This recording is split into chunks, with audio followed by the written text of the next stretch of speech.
Selamat berjumpa kembali dengan kami, channel Film Legenda Nusantara. Dalam channel ini, kami akan menyajikan cerita-cerita legenda, cerita-cerita sejarah Nusantara, kejayaan Nusantara. Semoga kita semua akan menyadari bahwa negara kita, Nusantara, adalah negara yang sangat luar biasa. Salam NKRI. Kemelut Belambangan bagian 18. Joko, tadi belum engkau ceritakan siapa gurumu. Aku yakin gurumu pasti seorang tokoh sakti yang terkenal. Ah, bagus, maafkan aku. Guruku melarang aku menceritakan kepada siapapun juga tentang beliau.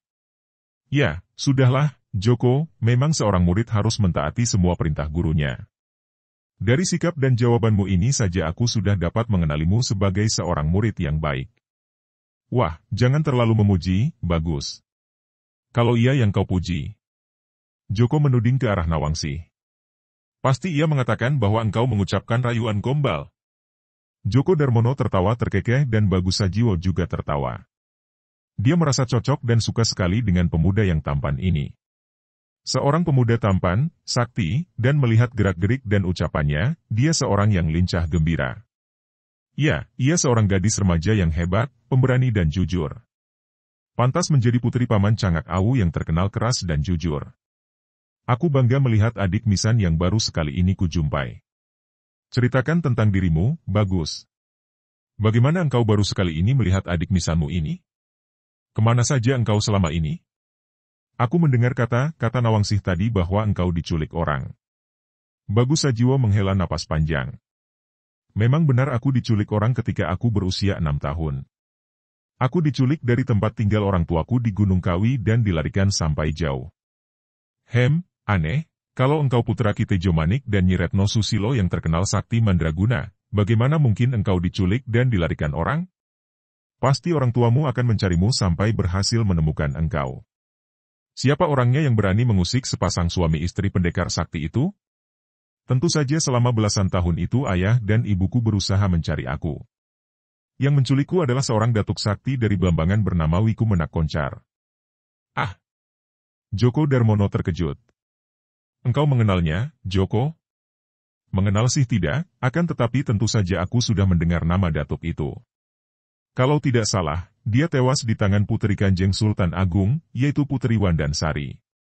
Benar, Joko. Aku juga mendengar begitu. Nah, ketika aku dilarikan Sang Wiku Menak Koncar, aku dibebaskan dari tangan penculik itu oleh guruku. Ah, jadi yang menggembelengmu bukan ayah ibumu sendiri? Siapa gurumu itu, Bagus? Guruku adalah mendiang Eyang Guru Ki Ageng Mahendra di Pegunungan Ijen. Oh, aku sudah mendengar pula akan kakek yang dikabarkan sebagai manusia setengah dewa itu. Pantas ilmu kepandaianmu demikian hebat. Sekarang engkau yang memuji-muji. Awas kuberitahukan nanti kepada Nawangsi agar dikatakan engkau merayu gombal. Joko Darmono tertawa. Lalu mengapa engkau sampai dewasa begini baru pulang ke rumah orang tuamu? Kata Nawangsih tadi engkau hilang selama 14 tahun.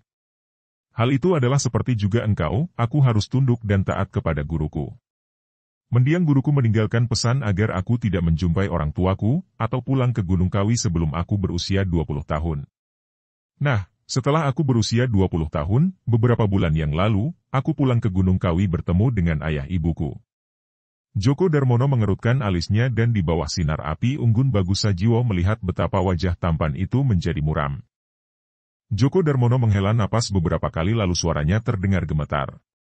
Bagus, tentu engkau merasa berbahagia sekali bertemu dengan ayah ibumu.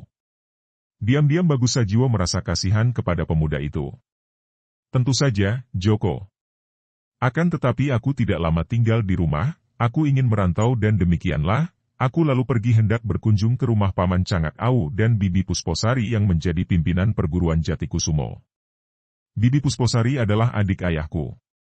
Aku bertemu dengan mereka dan mendengar tentang Nawangsi yang diculik orang, maka aku melakukan pengejaran sampai di sini.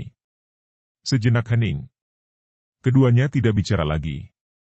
Bagus Sajiwo maklum apa yang menjadi gejolak hati Joko Darmono pada saat itu.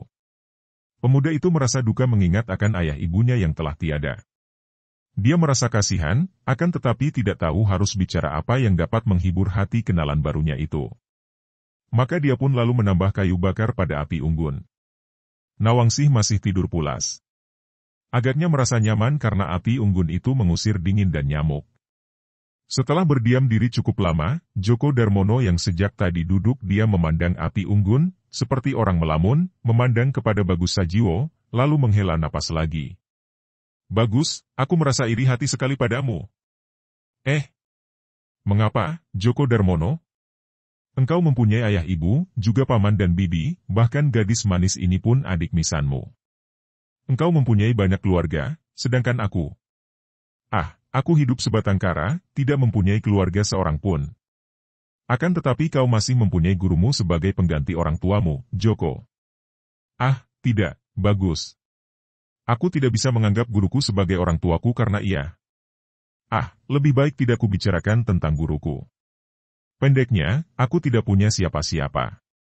Engkau keliru, Djoko. Mendiang Eyang Guru pernah berkata bahwa seluruh manusia di dunia ini sebetulnya adalah saudara kita. Bukankah sekarang ini, Nawangsih itu dan aku dapat pula kau anggap sebagai saudaramu? Mana mungkin semua orang menjadi saudaraku? Banyak orang yang jahat, aku tidak sudi menjadi saudara seorang penjahat. Aku pernah membantah Eyang Guru seperti engkau sekarang ini, Djoko. Dan apa kata Eyang? Betapa jahat pun seseorang, dia menjadi kewajiban kita untuk berusaha menolongnya dengan cara menyadarkannya, kalau perlu dengan kekerasan agar dia dapat mengubah jalan hidupnya. Pendeknya, kita harus bersikap baik dan berguna bagi orang lain, tanpa pandang bulu. Yang hidup sengsara patut kita tolong sedapat kita, yang bahagia patut kita syukuri, yang baik kita contoh, yang jahat kita coba menyadarkannya, karena mereka semua itu adalah saudara kita, Djoko.